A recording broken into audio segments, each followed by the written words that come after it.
Welcome back, everybody, to another episode of Built Different. My name is Will. My name is Jordan. And we are so glad to be back with you guys today. We back. Jay, how you feeling? I'm tired, bro. I ain't gonna hold you. You tired? But I'm here though. I'm glad. I'm here. I'm present.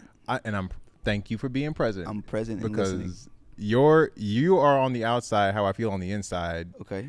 I promise the delirium. Okay. It's really, the more tired I get, the more energy I have. Yeah. And for whatever reason, that's how it is. And I know there are going to be a couple people that resonate with me on that. But I hit that second wind where it's like, nah, I'm up again.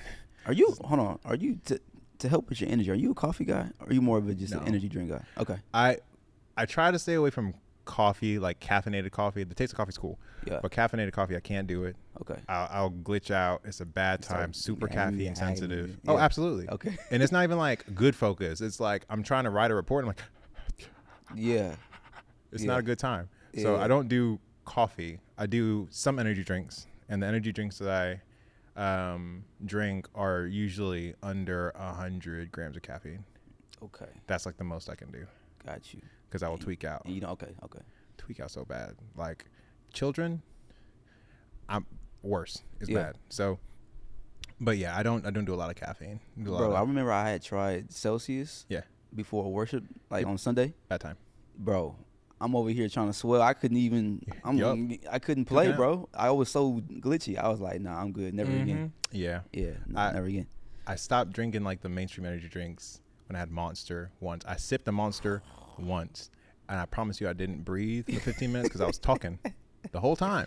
And my mom was like, "Hey, stop." Yeah. I was like, Red Bulls too. Yeah. No Red Bulls, no nothing. Yeah, none of that. But yeah, man. So, man, I'm glad you're feeling okay. I'm good. I'm glad we're both here. Yes, sir. The topic that has been on my mind and my heart as of late, it's been something that I've encountered for several years, and I've evolved in how I feel about it.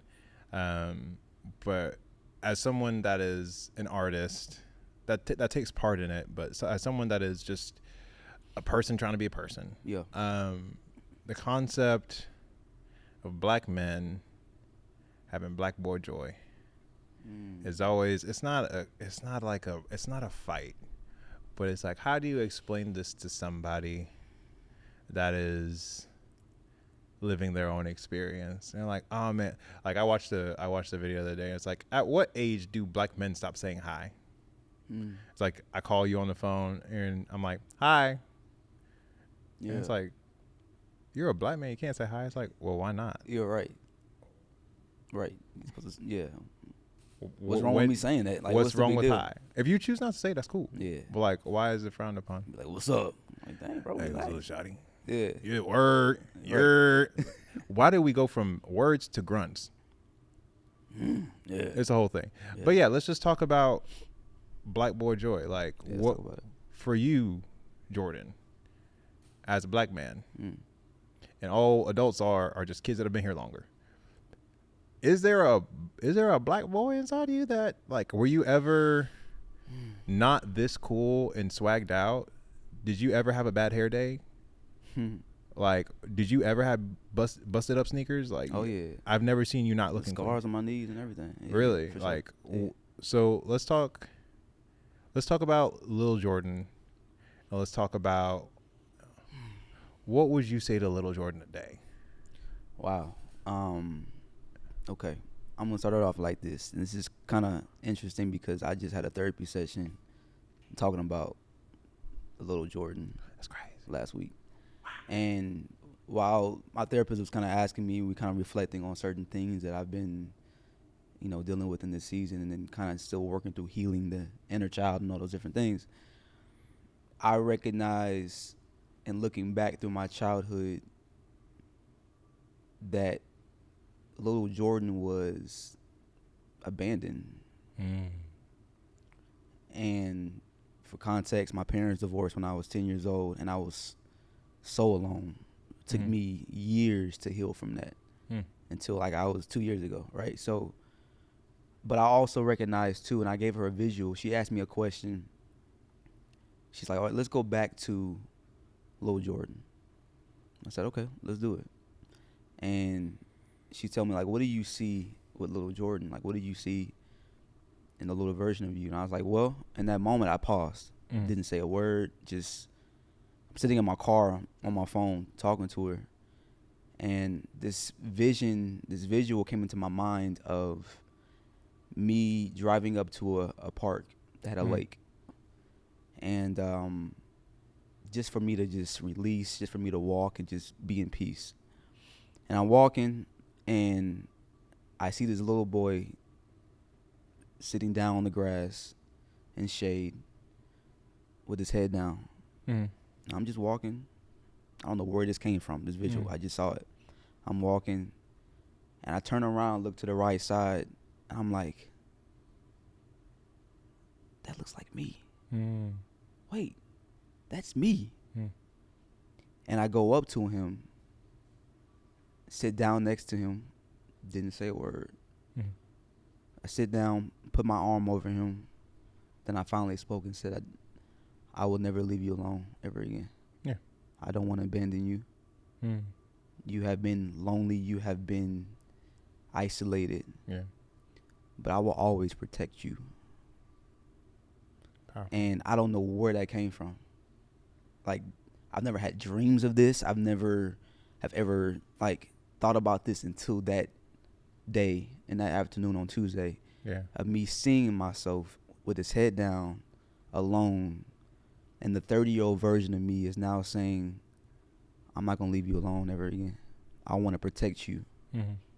I want to bring joy to your life. And in a moment in my season of life where things are not joyful, I'm going to give you the best of me to give you that you didn't get. You know what I'm saying? And so I think in this season now, recognizing how I've kept my little Jordan like version of myself alone, I am now trying to protect him and fully embrace him, fully love him for him. And that brought me so much joy, honestly, is to recognize that to love me for me, to accept me as I am. As we get older, we develop new realities, new experiences, and we try to change to fit into a different culture or community. And I've also recognized too through church community at my church, right? It being a majority white church, like now it's starting to become a community where there's more of us that's coming there now, right? And it's a great feeling. But for years, I walked with my head down because I couldn't be me. You know, going back to my childhood real quick, I've been around a lot of white kids in a neighborhood full of white kids. And of course I'm running, having a good time. We're playing hoops, we balling, but I never felt safe. I went to the Potter's house when I was young. Never went to the kids ministry. I would go in with my parents and sit in.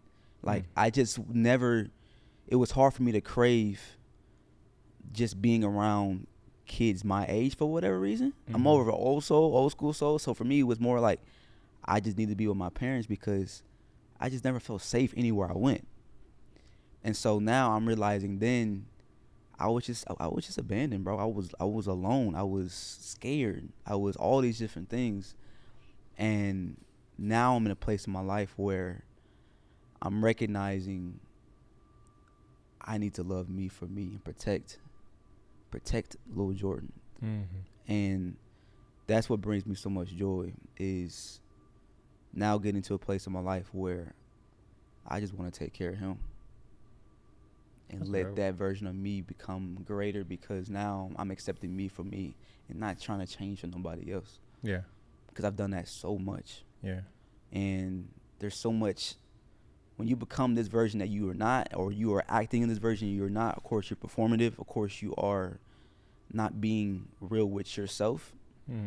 It was hard, bro, to just walk that line, but it's almost like I just wasn't comfortable enough to share or to be who I am, because I don't know, it's just I wanted to fit in, people pleasing, all those different things, right? So I think now I'm recognizing truly and walking in a season of protecting me, protecting little me, and trying to search for that joy that I've been missing out on for so long. Yeah.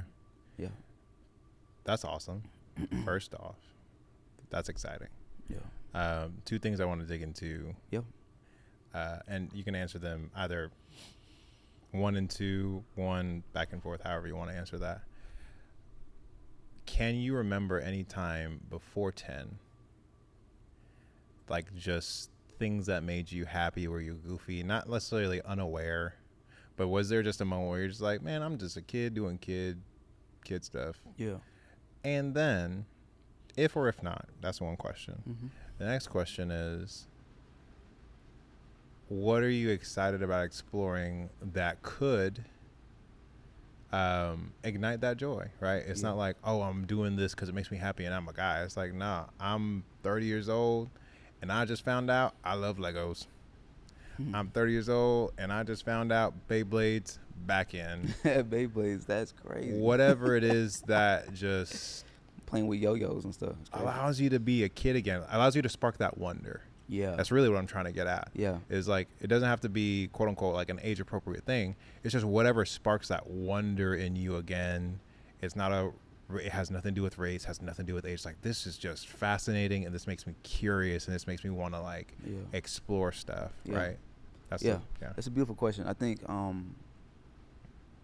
reflecting on the younger version of me, one thing that comes to mind was being around family. I learned how to play drums from my cousins.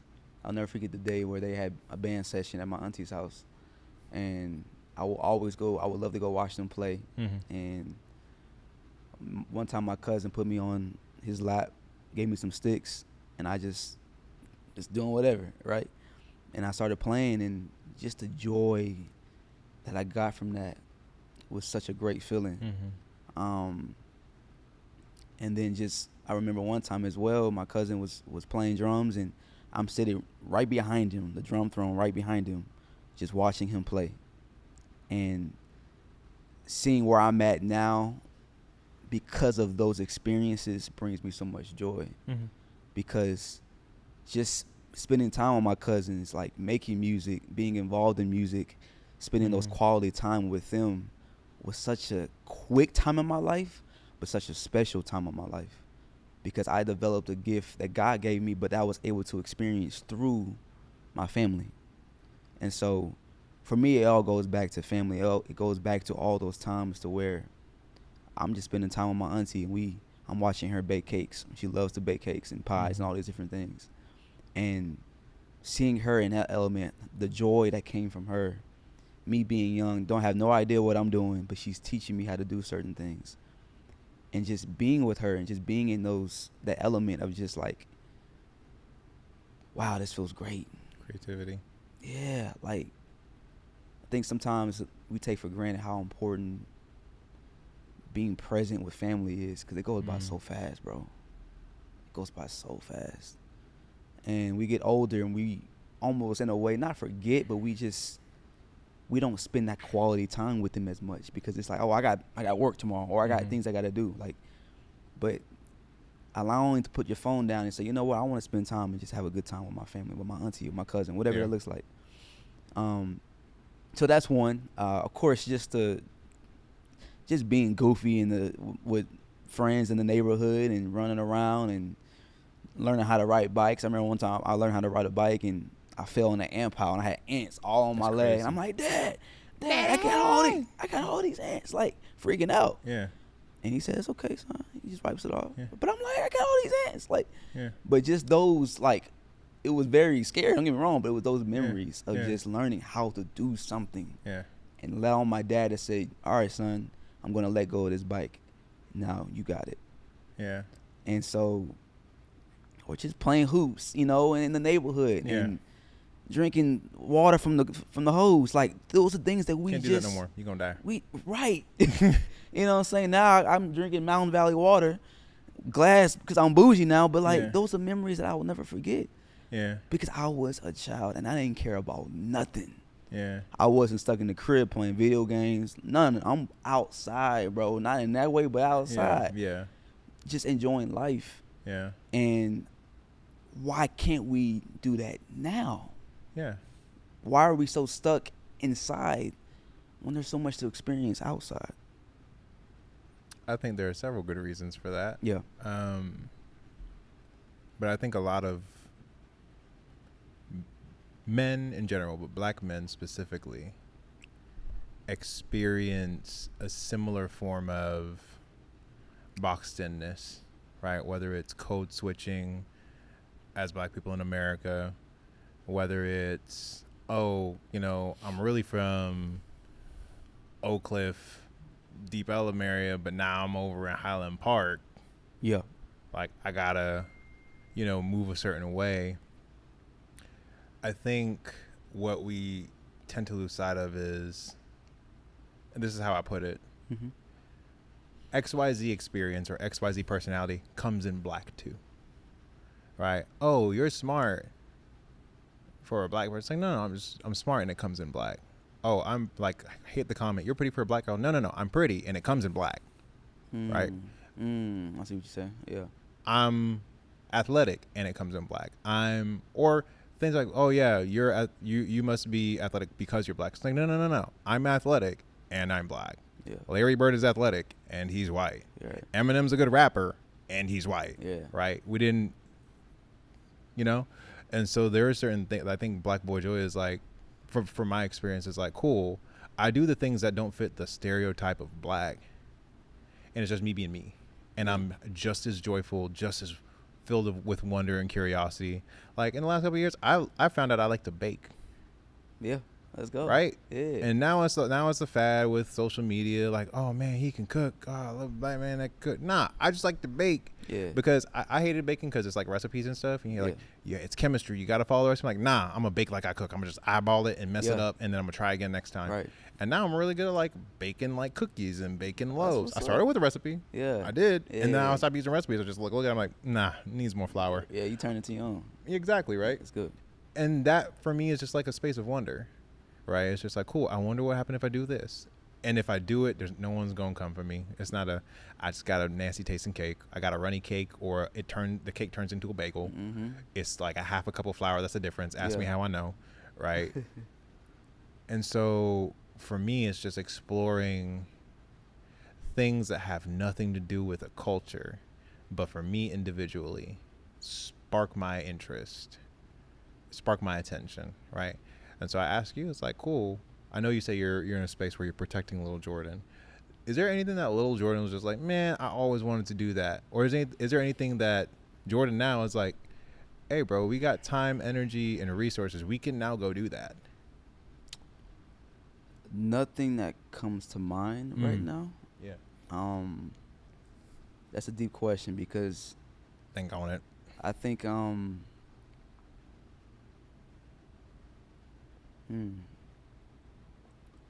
I think just looking back, there were times where I did have that FOMO. Yeah. Where I felt like I was missing out on so much. And I think being in a space of like wanting to experience something but wasn't confident and then trying to experience it because of fear or just being looked at differently. I don't really know how to articulate it correctly, but it's more so just like I wanted to try new things, but the kids that I was around, I was cool with them, but I wasn't like cool with them. Like I didn't really have those experiences to where I felt comfortable to be myself with them. I can still be joyful. I can still have a good time. Yeah.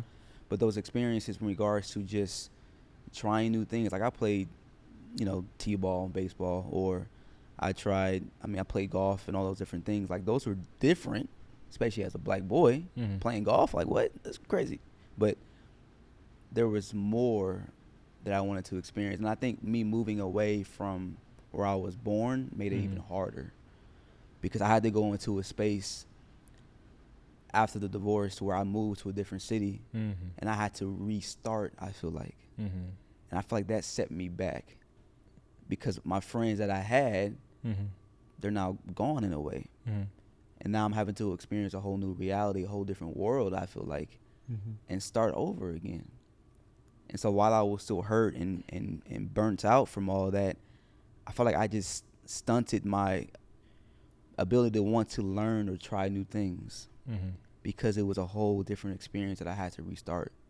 And I'm thankful. I've made great friends, still have good friends from all of that. But I think going back to your question, I don't really know quite yet. There's still things that I am recognizing that I wish I could go back in time to feel like, what was that I wanted to really try, but I didn't put the effort into it. Yeah.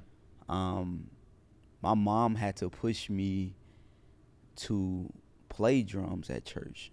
I wasn't confident to do that on my own. Like I had to recognize, like, okay, yeah, I'm young. I still need my parents' help, but there wasn't really anything. A lot of the things that my parents kind of did was forced upon. I didn't discover it on my own, if that makes any sense. Yeah. And so for me, I knew drums was a love for me, but at the same time, I had to be pushed to do that. Yeah. And I felt like a lot of things that I was doing was to please them. It wasn't pleasing myself. Yeah. And I remember I played violin as well when I was young, and I had stopped playing for whatever reason. I don't really remember this much of my life, but I remember I had stopped playing. Yeah. And I told my mom, I was like, "Hey, Mom, I don't want to play violin anymore." She's like, "Why?" She's because I told her, I was like, "Honestly, I just did this for you." And now I look back and I'm like, bro, I could be one of the ones when it comes to playing violin. Yeah, you know what I'm saying? I stopped playing cello. My teacher stopped showing up. Like it was one of those, like, you go to elementary school and there's one guy that comes and he like plays Harry Potter. And he's like, whoa, that's so awesome. He's like, if you want to do this, come sign up for my class. And we signed up for the class, and I think I got a viola at that point. You know, I was trying to play, and like every other week, my grandma and my auntie and the dog's cousins, parrot. And I was like, man, so I never learned. Yeah. Or I'll never finish learning. Dang. And now I play guitar. Hey, the poor man's cello. Right. So yeah, bro, I think it's just, there's still some things that needs to be, kind of looking back on that, there's still some things that I want to search for that I can't think of in the moment. Therapy is kind of opening me up in that way. Hence the visual that I had, right? Yeah. So I think those are things I will, be unpacking for sure. That's so exciting, dude. Yeah. Like, and it's a great feeling. It's not easy to reflect on your past, but it's good to recognize those patterns and those things that I don't remember in the moment, but reflecting on them, like, wow, I used to do that. I used to do this and stuff like that. Yeah. I think it's really cool. Yeah. I remember growing up, I don't know why I've been this way. I just have never been one to care about people's opinions. Man, I wish I had that, dog. You don't, because you get real stubborn. Yeah, but I mean, I'm an only child and I can be stubborn, but I care too much about what people say. Yeah, I care about what some people say. But like, for me, I was the one dude, like, I learned, my grandma taught me how to crochet. So I knew how to crochet probably in 7th grade. Yeah. And I'd be the dude walking around, instead of playing the game on the Game Boy Advance, playing computer games in class, I'm like, I'm about to make me some gloves. And I literally would have my backpack on, and then I'd have a yarn satchel, and I'm just like, getting carpal tunnel. Yeah, right. Oh, my arm's tired. Let me play some guitar. Okay. And I'd make scarves, and I'd make hats, and I can still do it today. Really? And it's just like a weird skill. And the funny thing is, people be like, oh man, that's a girl's thing to do. Da, da, da, da, da, da. And I was just so convinced. I was like, you know what? When the world ends and the comet hits the earth and we don't have clothes no more, you're not getting a sweater. For whatever reason, I was just determined. I was like, no, you don't get clothes. Yeah. You just made the no clothes list. How do you feel? Yeah. And that's how I combated like social norms. Was just like, you know what? When I have the skill that no one else has, sucks to be you because I have the skill now. Yeah. And I just carried that with like baking, with like learning crafts, hoarding, just minor hoarding like tools and stuff. Yeah. And now I'm just like, cool. Oh, you're a black dude. Oh, black people don't speak multiple languages. Yeah, we do. We just go expose ourselves to multiple languages and go to those places. It's like, I've never seen a black woman speak Mandarin. It's like there are several. Yeah, right. There's never seen a black woman speak Russian. There are several. Yeah. Right. Yeah. They're just in the elite places because they developed a skill.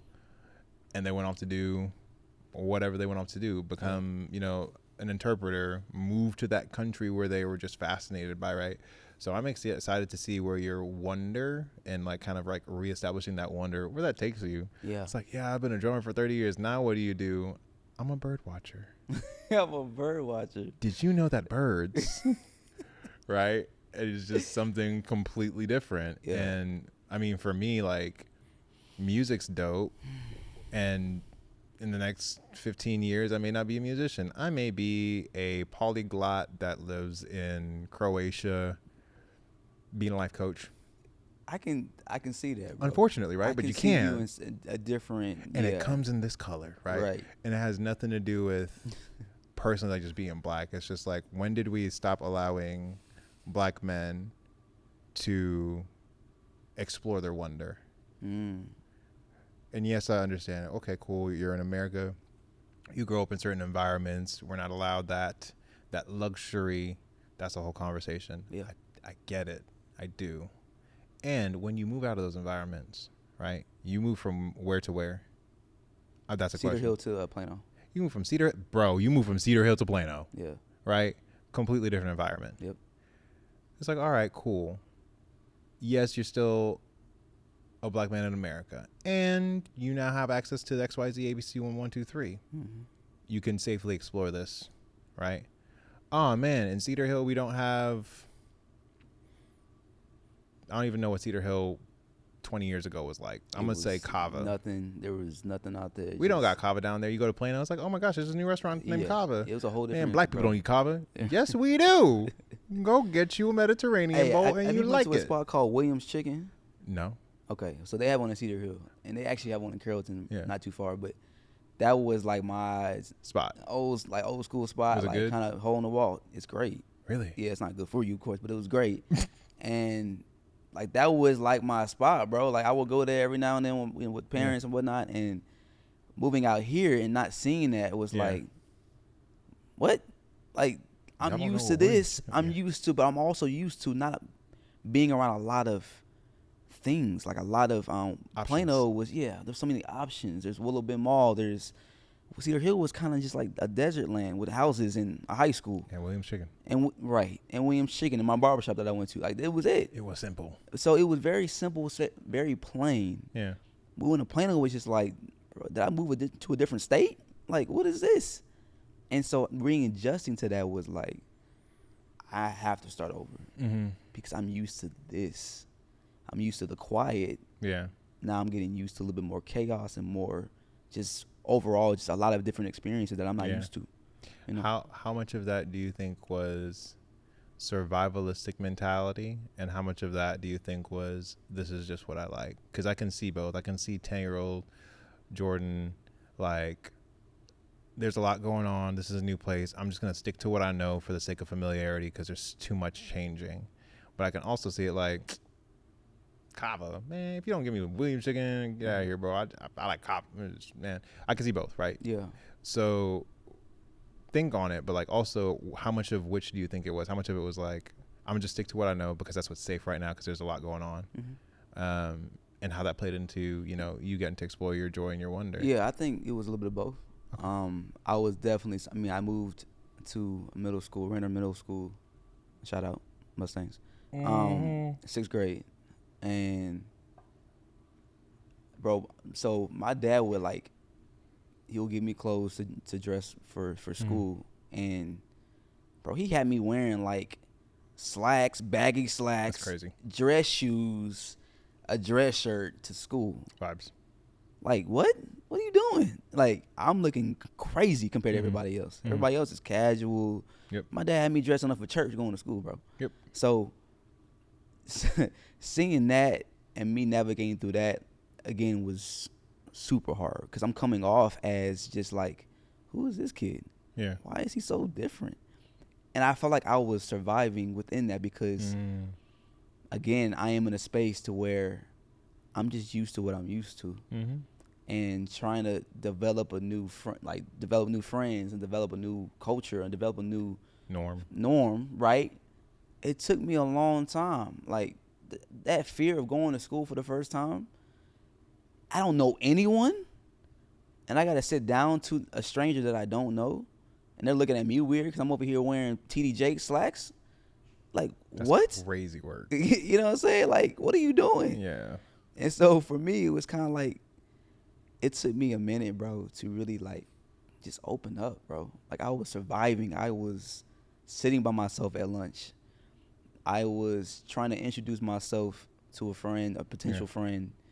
I might see a cute girl, I want to go up to her, but I'm not confident enough to do that because, again, I'm wearing TDJ slacks. Like, I couldn't do it.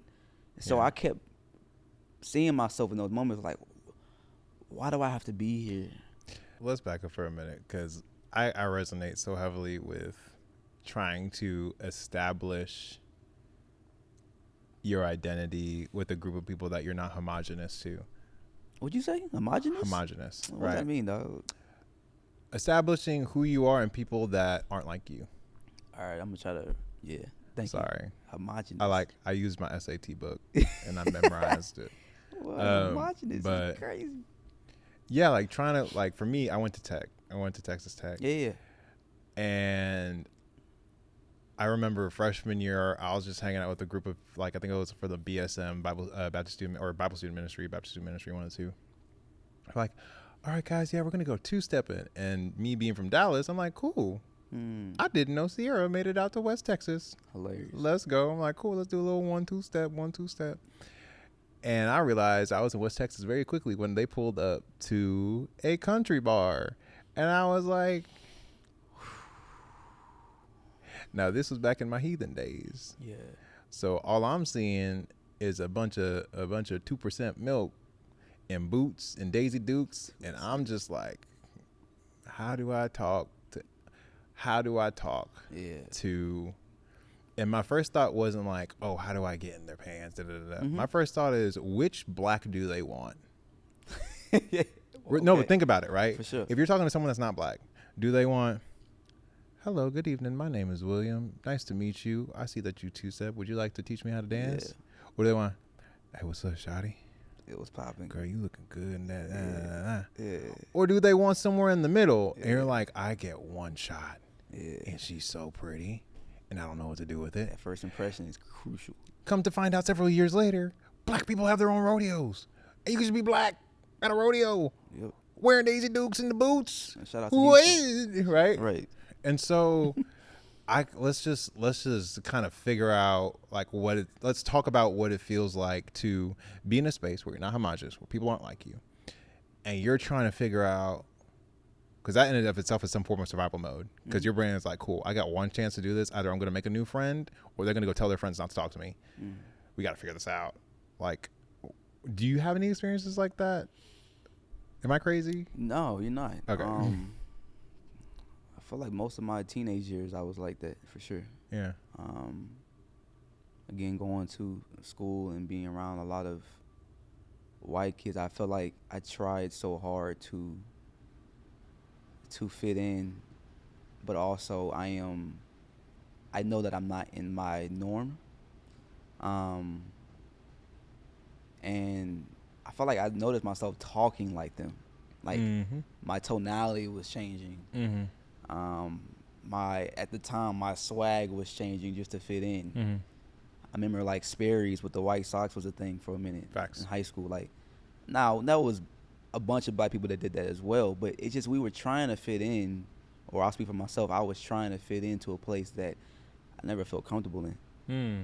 And straining myself constantly doing that, bro, was so draining because I couldn't operate in my true black boy joy.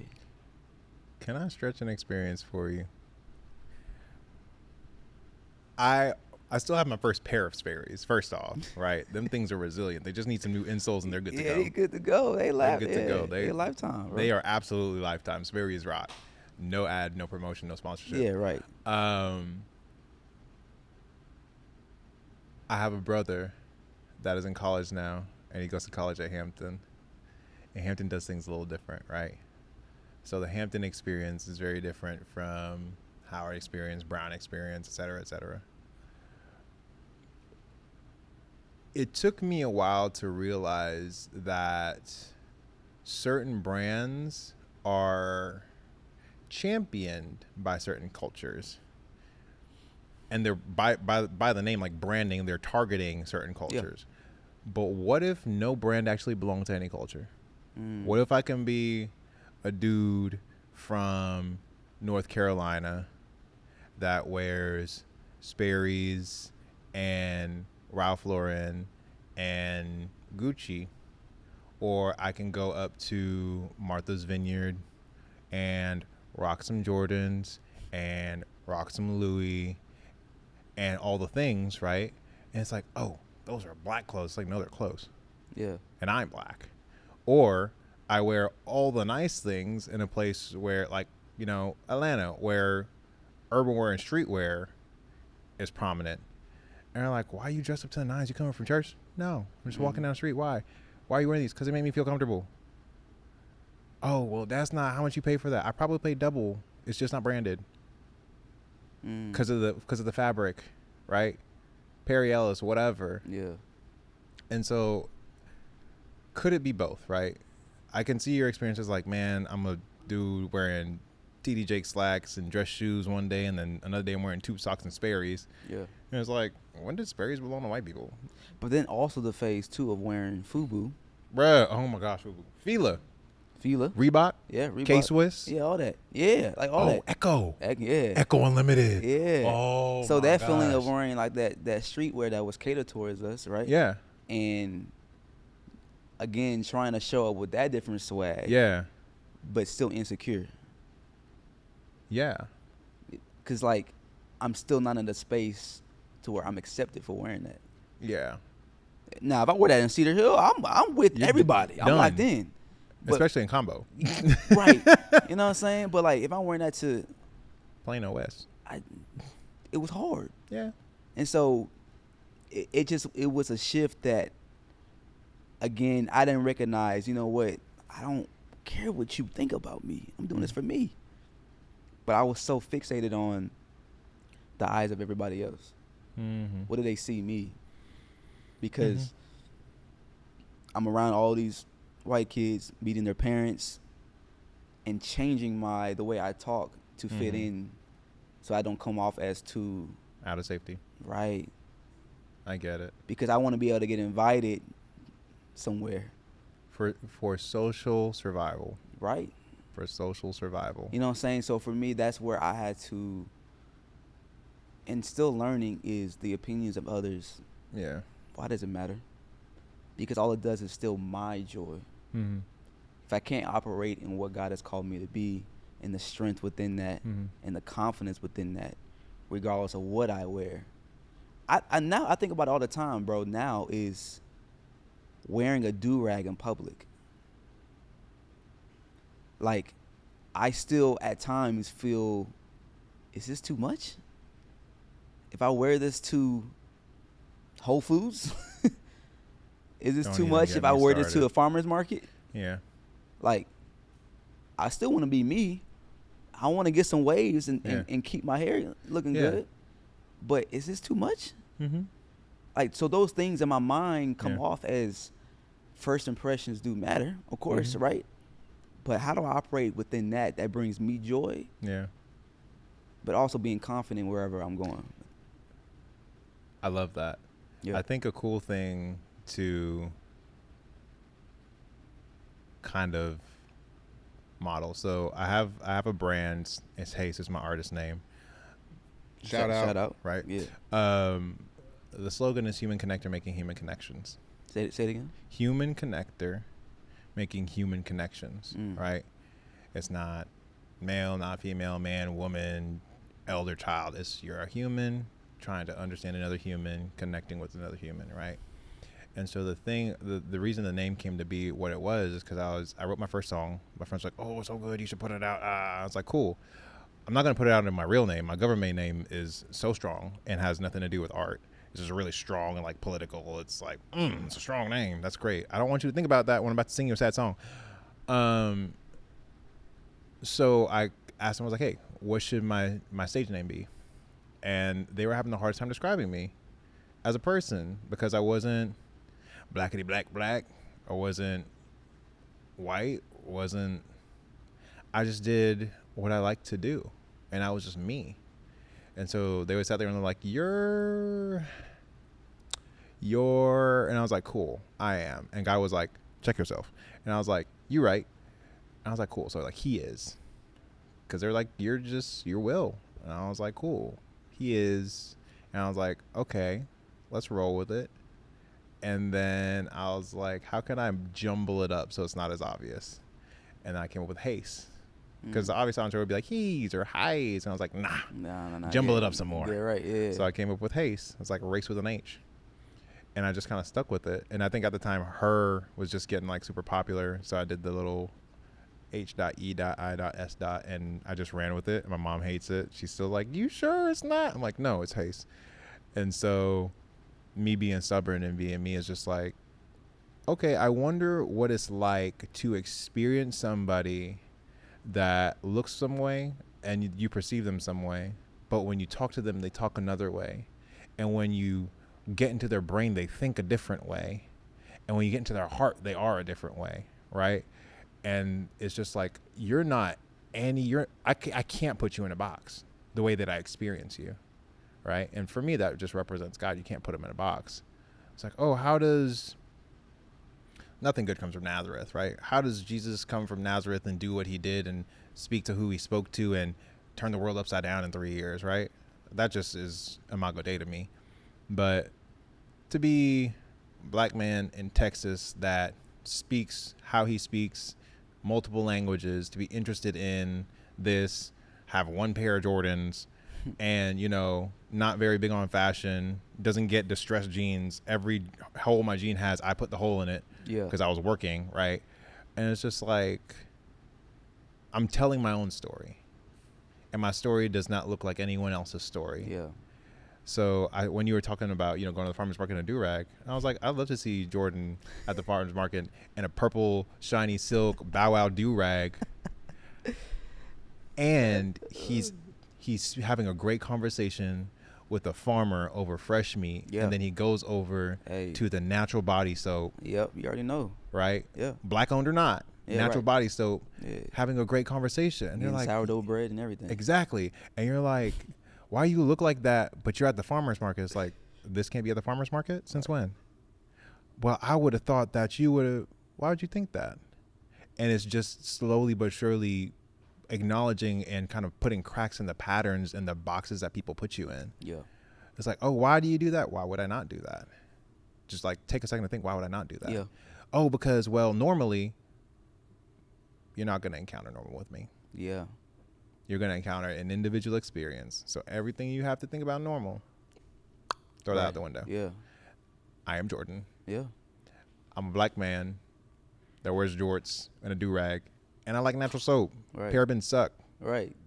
Cool. You're not going to see me with the VO5. You're not going to see me with the dial. You talking to me, bro. You're not going to see me with the Head and Shoulders. Yeah. You're going to see me with that clean. Clean. Right. And my skin is amazing. Right? Yeah. And it's not just shea butter. Right. Shea butter and then some, right? Right. Yeah. So I wonder what that would look like if more black men just, oh, this is what people want from me. It's like, but this is what I want. And what I want comes in black too. What I like comes in black too. Yeah. I want to ask you this, I guess a question to you. Black boy joy in relationships. And dating. What does that look like for you, bro?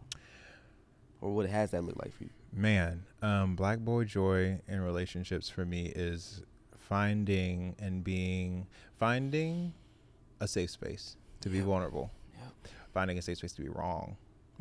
Finding a safe space that I can take my armor off, and still be corrected. And finding a space where my wonder isn't ridiculed, but it's actually encouraged, right? Having a partner, I was talking to my girlfriend the other day, and I had a long day. And I got, because from past relationships, trying to communicate, like if you're in some relationships, like putting on another hat. It's like, all right, just got out of work. Now it's time to be a boyfriend. Okay, now it's time to fix the daddy issues. Oh, no, okay. Now I got to be the cook, right? And you can't really you're just putting on another hat. Yeah. And so finding a relationship where I'm like, babe, it's been a long day. I'm not upset with you. I just need like 30 minutes. Don't ask me, not a thing. Yeah. And it's not like, why are you mad at me? Why didn't you bring it here? So she's just like, okay. And find something else to do. I'm like, whoa, that in and of itself is relief. It's like, oh, I have permission without ridicule, condemnation, or judgment to just kind of like not be okay for a minute. Yeah. And I think it's great. Yeah. So that for me is a gift. And I hope and I pray other people get to experience that. Yeah. It's just finding someone that allows you as a male that is black to experience your wonder, to be vulnerable, so that in the moments where you do want to break, in the moments where you don't have to have it all together, in the moments where you're feeling a little dysregulated, someone can contain that without judgment. Someone can help you navigate and explore it too. Yeah. I think that's a great gift that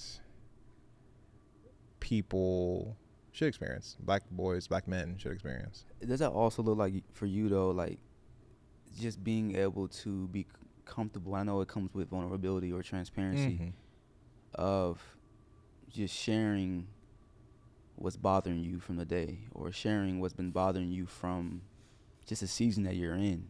Yeah. And feeling comfortable doing that. Yeah. There's been times for me where I want to share, I want to be vulnerable, but I've been taught that men don't need to be, like, you can't be vulnerable.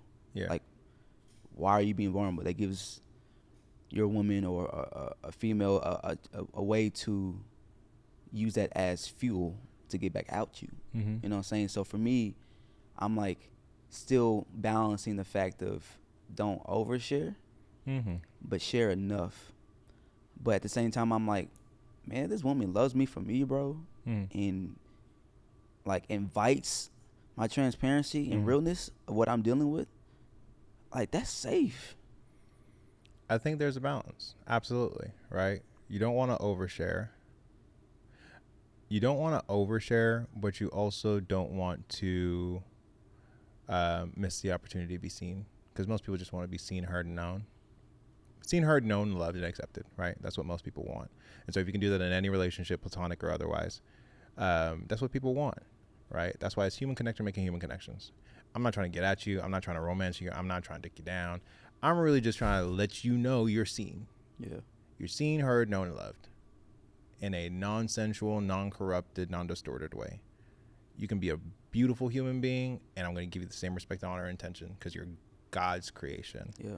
And you could be someone I'm not attracted to that gets under my skin, and I'm going to give you the same attention with the grace, peace, and strength of God, because getting on my nerves. Yeah. Well, you deserve the same honor, right?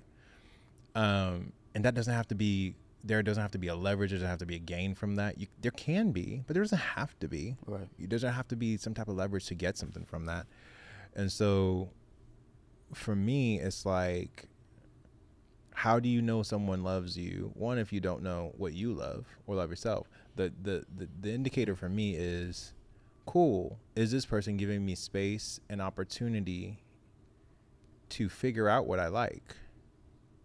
And also correct me when it's like, hey, that's not who you're called to be. Right? There are relationships I was in, I was like, I don't feel like I can explore that, because you're not going to let me explore that. Right? Is it almost like they're stopping you from... Yeah, because me exploring XYZ ABC 1 2 3 would potentially jeopardize their station in my life, or their position, or whatever, their safety. I was like, I understand your reservations, but also, if you want me to be the fullest me, I gotta go find out. You gotta go find out. Yeah. Right? I'm not in a relationship where it's like, cool, you want to go do that? How do you feel about that? Oh, I don't want to do it, but I might have to. It's like, I think it's a great opportunity. I think you should do it. Oh, really? But what about this and this? I support you figuring out the best version of yourself. Don't say that to me. Yeah. Right? Because now I know you're not here for what I can give you. I'm going to give it to you anyway, to the best of my ability. But you're not here just for what I can give you. You're literally here for me. Right? So as you, like the start of the conversation, as you kind of figure out your black boy joy, as you kind of figure all that out and learn to protect yourself, you'll surround yourself with people, male and female, romantic and platonic, that'll allow you to just be like, hey, what do you think is best for little Jordan right now? That's what I'm going to help you create an environment for. Since 10-year-old Jordan didn't have that, I'm going to help you now at 30 create an environment where he can explore who he has always been, just never had the chance to express. So that's and that's different, right? Built. No, Right. Like that's different. It's that's such a peaceful state to be in, bro. Is to be with someone, be with some fellows that allows you to just be you, and just being comfortable in that space. It kind of goes back to, for me, like just being in relationships, and I never was able to feel comfortable to just be myself. If I can't be goofy around you, I'm sorry, I can't be with you. But still trying to, like, almost, how can I change them to look at me in that way? Never works. Yeah. You know? It's just not for you. Yeah, and that's just not for me, right? Like, so for me, it's like wanting to try new things and want to explore, but she might not be down for that, or she might not be cool with that. And wanting to create a safe space to where she's like, you know what, like, I know it's out of your comfort zone. I'm not disrespecting that. But let's just see how it goes. No, I'm good. Then I get hurt by that. Yeah. The little Jordan me gets hurt by that because I feel abandoned again. I don't feel like I'm heard or understood in that way. Yeah. So for me, it's more so like there's no perfect person. There's nobody that's going to always say yes to what I want to do. No, but at the same time, it's more like I still want to enjoy life, have fun. Everything doesn't have to be serious. I still want to have those moments to where I'm just literally outside running around as a child, bro, and just goofing off, bro. You weren't worried about girls when you were a kid. Yeah, it's true. It's true. Right? You're just vibing, just having a good time, just being present. That does not have to die with your childhood. I am sorry that you were put in spaces where you weren't allowed to express that in your youth or you're younger. But now that you're in a different space, in a different season of your life, I encourage you to give yourself permission. Don't look for it in relationships, romantic relationships. Don't look for it specifically in women. You can be vibing and hanging out, having a great time, bunch of dudes, right? Because at the end of the day, we're not trying to like, oh, okay, I'm trying to get, it's not like I'm trying to get in bed with anybody. Yeah. It's like, nah, we just having a great time. It was 3-on-3 male volleyball, and I killed it. And I had a great time. It was just dudes, and then we went to go eat, and I spent 6 hours with a bunch of guys, and I had a great time. And it goes by like that. And it goes by when you're present, right? Yeah, right. Not a girl inside. We having a good time. Yeah, bro. Right? I sat down, like we've been podcasting, we've been recording all day, vibing. Yeah, laughing, goofing around. Yeah. Crying, laughing. Yeah. And you're having a good day, right? Yeah. My morning was crappy. And then me, Rob, and Ray, we prayed, and then it was done. And I was like, all right, I'm happy now. Just like that. Not a girl in sight. True. And I'm fine with it. I'm perfectly fine with that, right? Yeah. And so I encourage you, and I'm excited for you to figure out, like, hey, the thing that I thought I had to fill with, I don't. I just got to protect little Jordan and figure out what little Jordan likes, and the whole will fill itself. Yeah. The time will fill itself. Yeah. And then along while you're pursuing that, you'll find someone that's like, hey, I like you doing that thing. Tell me more about that. You're like, oh, you're interested in the thing that I like? You're right. I'm like, wait, what? What? Yeah. You like anime? Wait, pause. You like the game? Oh, I'm going to beat you at the game. Right. And now you're feeling feelings for somebody like, oh my gosh, she's a bruh. Right. But she's not She's a not, bruh. right. Nani? Yeah. Right? And so I'm just excited for you to experience all those things, man. It's going to be good. Bro. Yeah. Absolutely. Yeah, man. I think that's a great stopping point. It is. Yeah. But I appreciate you sharing your heart. Thank you for kind of talking that out with me. Those are things I don't really talk about. It's not a conversation I've had. Yeah. Would love to hear what other people have to say about it. Yeah. If you guys want to leave a comment, do the whole interaction thing on the media. I was just talking to my guy over here, but feel free to talk about it. Feel free to leave comments and engage. What are your thoughts on Black Boy Joy? What if were you one of those kids that felt out of place because you didn't like all the things that you thought you had to like to be a black male? Right? Just tell us all about it. We love to hear it. We love to speak into the experience and then encourage each other. But absolutely, we love you guys. I'm Will. I'm Jordan.